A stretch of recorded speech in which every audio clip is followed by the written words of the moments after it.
Shadow Board recommends no change to the OCR in November. Most Shadow Board members recommended the Reserve Bank keep the official cash rate, OCR, unchanged at 5.50% in the upcoming monetary policy statement on 29 November.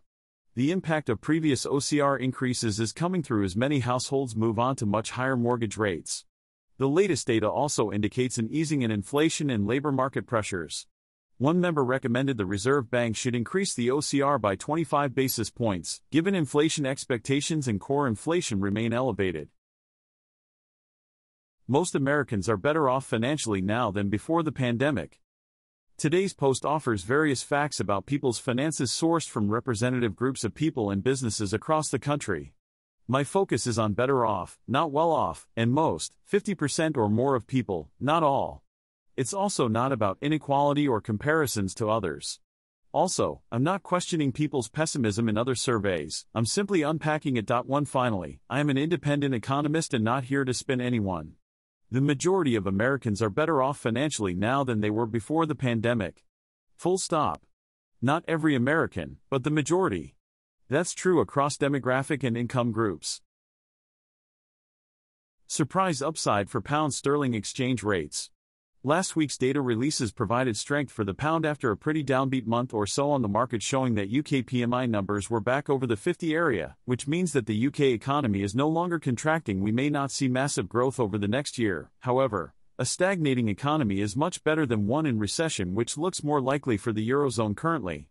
On this basis, we can see per exchange rates remaining positive for the here and now, with the BOE set to keep rates on hold until potentially the second half of 2024. As the UK economy strengthens, we can see that being attractive to many investors.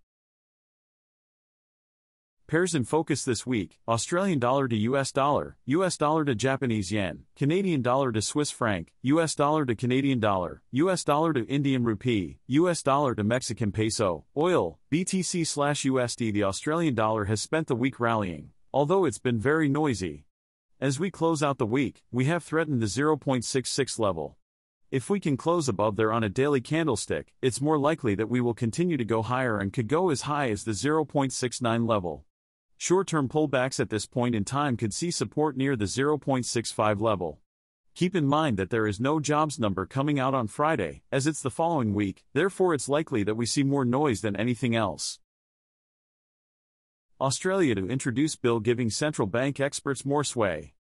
The Australian government will introduce legislation this week that would give the central bank's independent expert members more responsibility for setting interest rates with the new Specialist Monetary Policy Board. The bill would implement the recommendations of a review of the Reserve Bank of Australia, RBA, released in April that requires legislation enacted by Parliament, Treasurer Jim Chalmers said on Sunday.